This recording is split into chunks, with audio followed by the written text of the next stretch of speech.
Hoy vamos a viajar en el tiempo a uno de los momentos más decisivos de la historia europea, a la batalla de Waterloo. Fue mucho más que una simple batalla. Fue el enfrentamiento final que selló el destino de un emperador y cambió el curso del continente para siempre. Así que, pónganse cómodos, porque vamos a desentrañar los secretos, las estrategias y los personajes clave de este épico conflicto. Para entender Waterloo, primero debemos entender el increíble regreso de Napoleón Bonaparte. A principios de 1815, Napoleón estaba exiliado en la pequeña isla de Elba, en el Mediterráneo. Las potencias europeas, que lo habían derrotado en 1814, respiraban aliviadas, pensando que la era napoleónica había terminado, pero se equivocaban. En un movimiento audaz, que dejó a toda Europa boquiabierta, Napoleón escapó de Elba, desembarcó en Francia el 1 de marzo de 1815 y comenzó a marchar hacia París.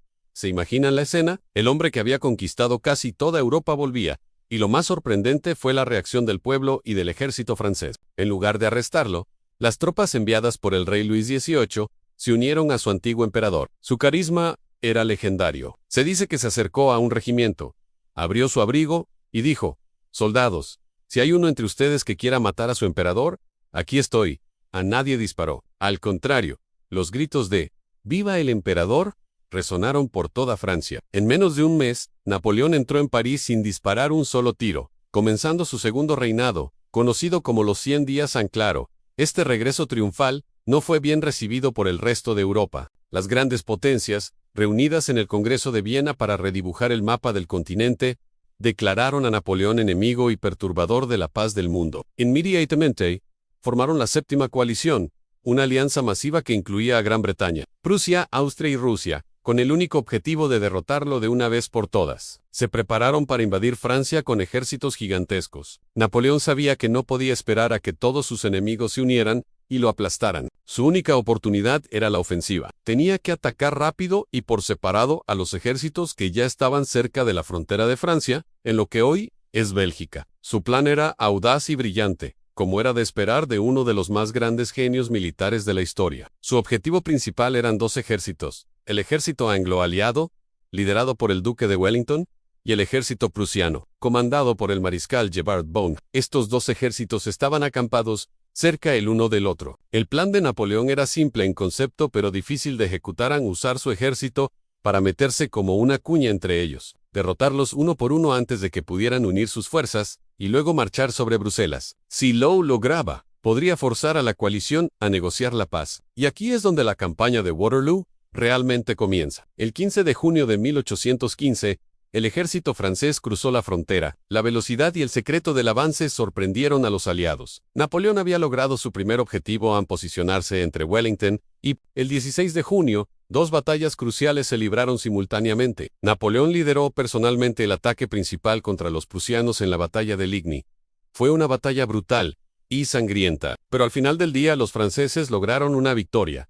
Sin embargo, no fue una victoria decisiva. Aunque el ejército prusiano fue duramente golpeado y obligado a retirarse, no fue destruido. Napoleón cometió un error crucial aquí: pensó que los prusianos se retirarían hacia el este, alejándose de Wellington. Otto Blacker, un viejo y tenaz soldado conocido como Marschall Adelanchi, tomó una decisión que cambiaría la historia. En lugar de retirarse hacia el este, ordenó a su ejército retirarse hacia el norte, en paralelo a Wellington, con la intención de reunirse con él tan pronto como fuera posible. Mientras tanto, en la batalla de Quatre Bras, el mariscal Ney, uno de los generales más valientes de Napoleón, se enfrentó a una parte del ejército de Wellington. Ney debía capturar un cruce de caminos estratégico para evitar que Wellington pudiera ayudar a los prusianos en Ligny, pero Ney fue demasiado cauteloso y tardó en atacar. Esto permitió a Wellington reforzar su posición durante todo el día. Al final, la batalla fue un empate táctico, pero Ney no logró su objetivo principal. No pudo impedir que Wellington contuviera a los franceses, ni tampoco enviar refuerzos a Napoleón en Ligny tras estas dos batallas. El escenario para el enfrentamiento final estaba listo. Wellington, al enterarse de la derrota prusiana en Ligny, se retiró de manera ordenada hacia una posición que había explorado previamente, una cresta baja cerca de un pequeño pueblo llamado Waterloo. Era una posición defensiva excelente. La pendiente inversa de la cresta protegería a sus tropas del fuego de la artillería francesa, y varias granjas fortificadas, como Hougoumont y la Haye-Sainte, actuarían como baluartes defensivos. Napoleón, creyendo que los prusianos estaban fuera de juego, envió a un tercio de su ejército, bajo el mando del mariscal Grouchy, a perseguirlos. Este fue, quizás, su error más fatal. Grouchy se aferró a la idea de que los prusianos se retiraban hacia el este y los persiguió en la dirección equivocada. Mientras tanto, el resto del ejército prusiano marchaba a toda prisa para unirse a Wellington, y así llegamos a la mañana del domingo 18 de junio de 1815. El campo de batalla estaba empapado por una fuerte tormenta que había caído durante la noche. El barro era tan espeso que dificultaba el movimiento de los cañones y la caballería. Napoleón decidió retrasar el inicio de la batalla unas horas para que el suelo se secara un poco. Este retraso le dio un tiempo precioso al ejército prusiano para acercarse. Finalmente, alrededor de las 11:30 de la mañana, la artillería francesa abrió fuego, y la batalla de Waterloo comenzó. El primer gran ataque francés fue una diversión contra la granja fortificada de Hougoumont, en el flanco derecho de Wellington. Napoleón esperaba que Wellington enviara refuerzos allí, debilitando su centro, pero la diversión se convirtió en una batalla feroz que duró todo el día, consumiendo miles de soldados franceses sin lograr tomar la granja. El ataque principal francés, liderado por el conde d'Erlon, se lanzó contra el centro-izquierda de Wellington. Miles de soldados de infantería francesa avanzaron en columnas masivas. La línea británica, oculta tras la cresta, esperó hasta el último momento. Cuando los franceses llegaron a la cima,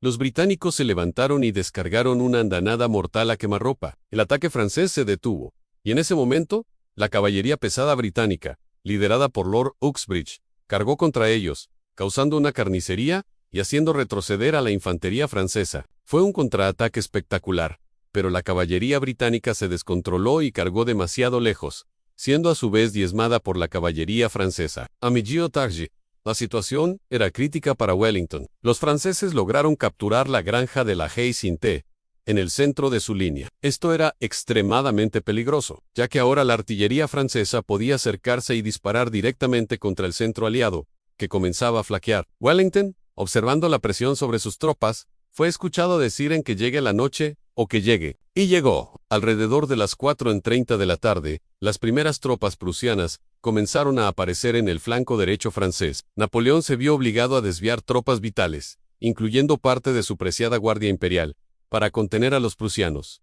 Ahora estaba luchando en dos frentes. Con el tiempo en su contra y su línea amenazada por los prusianos, Napoleón jugó su última carta. Lanzó un ataque desesperado contra el centro de Wellington con lo mejor que le quedaban la Guardia Imperial, los soldados más veteranos y leales de su ejército. Estos hombres, que nunca habían conocido la derrota, marcharon con paso firme hacia la cresta, bajo un fuego infernal. Pero Wellington estaba preparado. Había reforzado su centro y, una vez más, sus tropas esperaron ocultas. Cuando la Guardia Imperial llegó a la cima, se encontraron con una muralla de fuego. Tras varios minutos de un combate brutal, algo impensable sucedió. La Guardia Imperial flaqueó, se detuvo, y finalmente comenzó a retroceder. El grito, "La garde recule", "La guardia retrocede", se extendió como la pólvora por todo el ejército francés. El pánico se apoderó de sus filas. Ese fue el momento decisivo. Wellington, al ver retroceder a la guardia, se levantó en sus estribos y agitó su sombrero, la señal para un avance general. Toda la línea aliada cargó colina abajo. Al mismo tiempo, los prusianos rompieron el flanco derecho francés. El ejército de Napoleón se desintegró por completo y huyó en desbandada.